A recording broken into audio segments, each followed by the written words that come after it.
quase o quê? Se desviou.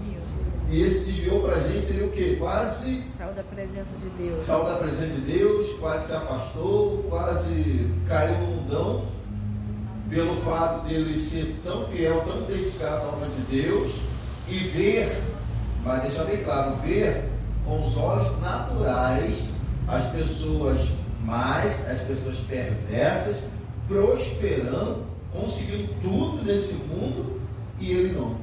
Então ele disse por invejar, ele confessou que ele invejava a prosperidade do ímpio, e por causa dessa inveja que entrou no seu coração, ele quase caiu, ele quase se desviou.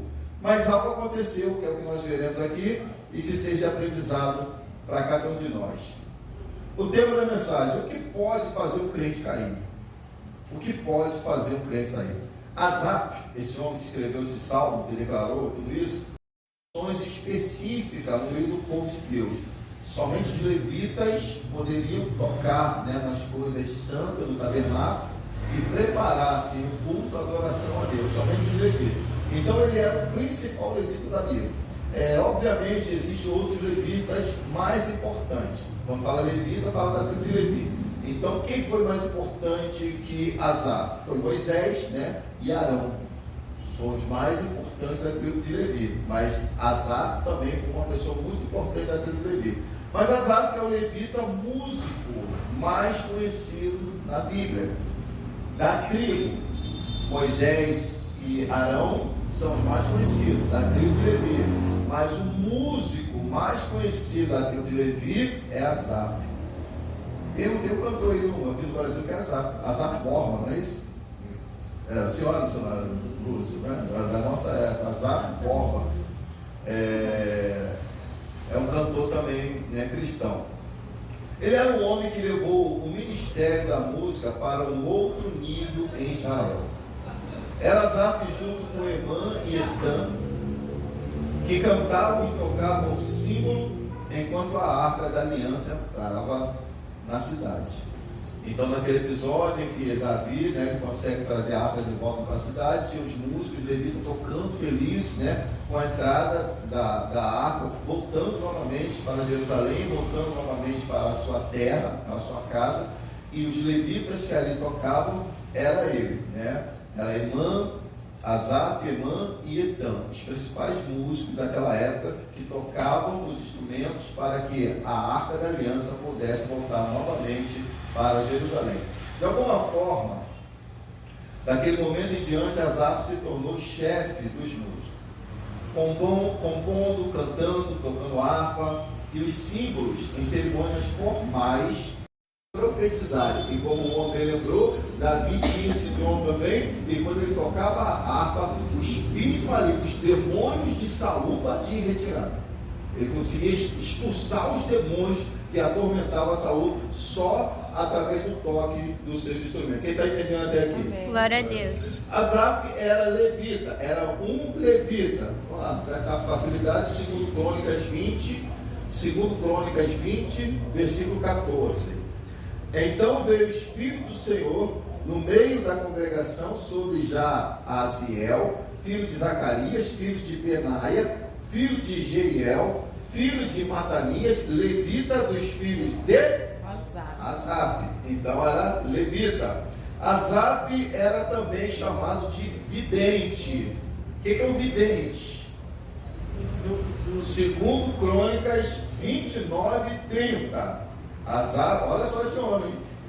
Salmo 73. Nós lemos e falamos um pouquinho o que é esse homem tão importante, um homem tão santificado, um homem tão separado para Deus, um homem que profetizava com instrumento, com um cântico, um homem que era um vidente, que nós veremos agora, segundo Crônicas 29:30, que diz assim: então o rei Ezequias e os príncipes ordenaram aos levitas que louvassem ao Senhor com as palavras de Davi e de Asaf, o vidente. Eles o fizeram com alegria e se inclinaram e adoraram. Então vem um homem é um profeta, um homem é um levita, um homem é um vidente, um homem que revela o futuro através de Deus. Então olha a importância desse homem. E ele teria também uma linhagem de sumo sacerdote. Então, além de tudo isso, ele tinha uma linhagem de sumo sacerdote. Pega aí as passagens bíblicas para você notar. Deus estava prosperando e ele ficou Salomão com toda essa bagagem. Com toda essa bagagem. Ele, a sua casa, a sua família. A sua ascendência, a sua descendência. Todos eles empenhados no trabalho ministerial para Deus, e ele vendo pessoas que não eram fiéis a Deus, pessoas que não tinham responsabilidade com Deus. Vamos contextualizar? Vamos contextualizar? Pessoas que se dedicam tanto às igrejas, porque, para que eu quero saber de igreja? Porque você se converteu através de alguém que estava em uma igreja e falou da amor de Cristo para você, saiu para evangelizar e depois fez um convite para você ir para alguma igreja. E nessa igreja você foi recebido, nessa igreja você foi batizado e você passou a fazer parte do corpo de Cristo. E nessa igreja que você recebeu o convite, você foi até essa igreja, você aceitou a Cristo, você foi batizado e você começou a participar daquilo, que nós participaremos daqui a pouco, da ceia do Senhor, e foi inserida no corpo. Então, para que isso continue, é necessário que agora você e eu, que aceitamos, que façamos agora o que aqueles fizeram para que nós pudéssemos ser salvos também. Então, Asaf está questionando porque ele continua trabalhando, continua fazendo, continua tocando os instrumentos, continua cantando, continua profetizando através de Deus, labutando na obra de Deus, e vendo que pessoas que não têm o mesmo empenho, que são negligentes, que não têm responsabilidade com nada referente a Deus, prospera e ele não. Então fala assim, fica até com medo de gente, isso é para mim. Gente, está falando comigo. Mas segura, fica tranquilo. Se Asaf, com essa bagagem toda, quase se desviou por causa dessas coisas, imagine eu e você. Se ele quase se desvia, mas vamos ver o que o Senhor tem para falar conosco nessa música. Quem está entendendo daqui? Está difícil entender a compreensão? Está 20 dados, né? Então vamos lá. E no início, a gente até no nosso coração sincero, Senhor, se o Senhor me der, eu vou fazer. Senhor, se o Senhor abrir essa porta, Senhor, se eu ganhar essa causa na justiça, assim. Aí depois que ganha, é muito.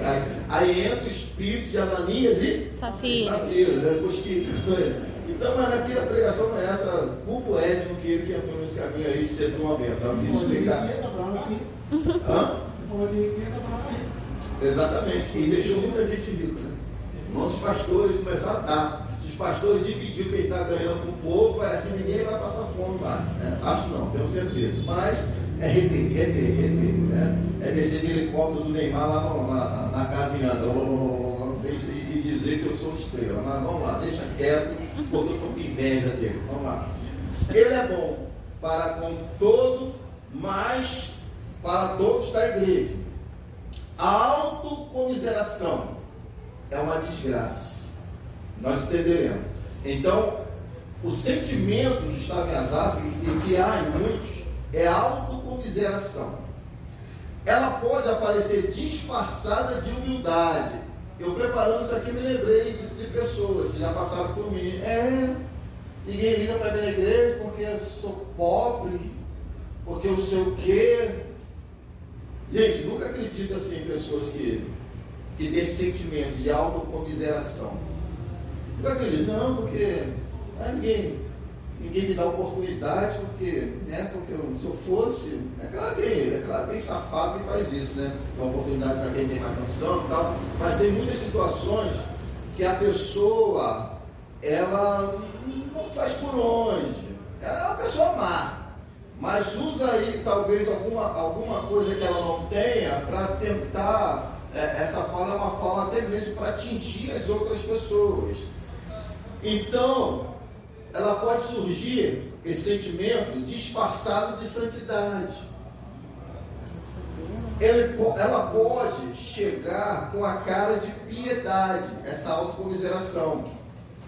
Mas é autocomiseração. E o que é autocomiseração? É um termo da psicologia que se refere ao sentimento de piedade ou compaixão que uma pessoa sente por quem? Por si mesmo. Ela sente por si mesmo, de compaixão, de piedade por si mesmo. Eu sou sempre um pobre coitado, eu sou sempre coitadinho, eu estou sempre excluído, ninguém me ama, ninguém me quer. Então é autocomiseração. Uma pessoa tem por si mesmo, geralmente em resposta a uma situação difícil ou adversa. Tecnicamente, a autocomiseração pode ser definida como um estado emocional caracterizado por um sentimento de piedade, compaixão, indulgência para consigo mesmo, frequentemente acompanhado de pensamentos negativos e autocríticos, e que pode servir como uma estratégia, no termo utilizado também na psicologia, de coping. O que é o coping? Coping, em português, é enfrentamento. E o que é isso, esse termo utilizado na psicologia? É um processo de lidar com dificuldade ou desafios emocionais. Então essa autocomiseração, ela serve como uma estratégia de coping, de um processo para poder lidar com as dificuldades, né, e os desafios emocionais. Então eu utilizo disso, né, esse meu desafio que eu estou passando, essa situação diversa que eu estou passando. Então eu utilizo dessas estratégias para poder me justificar, né? Autocrítico, para me justificar, para lidar com o estresse, com a ansiedade, com a depressão ou outras emoções desagradáveis. Então tudo isso está nesse sentimento de autocomiseração. Eu sou sempre um coitadinho. Tem pessoas, irmãos, que elas estão até acamadas, elas estão de cama, e elas não querem sair da cama. Ele caiu em si e falou: vou voltar para casa do meu pai, porque até os empregados do meu pai estão melhores do que eu. Então ele reconheceu isso, ele confessou isso no chiqueiro. Não espere chegar no chiqueiro para você confessar. Quando você se assume diante de Deus, você tem uma chance. Jesus Cristo veio para salvar pecadores culpados e não vítimas inocentes. Ele veio para salvar pecadores culpados. Senhor, eu estou carregando comigo essa dor, essa mágoa, essa inveja. Eu estou invejando, estou há tantos anos na tua presença, não estou conseguindo nada, não estou conseguindo prosperar, não estou conseguindo alcançar. Confesse para Deus, rasgue teu coração a Deus, que Deus entrará com providência na tua vida. Vítimas inocentes precisam de um advogado, pecadores precisam de um salvador. Enquanto você se comportar como uma vítima, você não vai enxergar um salvador. Tem como enxergar? Se nós somos só vítimas. Senhor, mas eu não sei, o Senhor com todo mundo, eu sei que o Senhor é bom, eu sei, mas olha aqui a minha situação, eu sei que o Senhor faz, mas eu não consigo, eu sei, mas eu não tenho nada, Senhor. Estão me entendendo aí? Quem já estava glorificado, aí vai ser um dever de casa para você. Quem estava glorificado na visão de Apocalipse 5, enxergava um leão, mas quem não estava, enxergava o cordeiro. Então o dever de casa é você ler o livro do Apocalipse capítulo 5, porque lá naquele contexto você vai entender que as pessoas que já estavam glorificadas naquela visão de Apocalipse 5, elas enxergavam o leão, mas as pessoas que não estavam glorificadas em Apocalipse capítulo 5, elas enxergavam um cordeiro. Então, um dever de casa para vocês aí nesse final de semana. Onde você está define quem você é. Onde você está define quem você é. Não é a pessoa que define o lugar, é o lugar que define a pessoa. Afinal, aprendemos que o homem é produto do meio, ou não é? Apóstolo Paulo vai dizer que há mais conversações corrompem os bons costumes. Onde estamos, define quem nós somos. Mas eu pego um gancho aqui para... Eu vou puxar aqui sardinha para o lado da minha abordagem, porque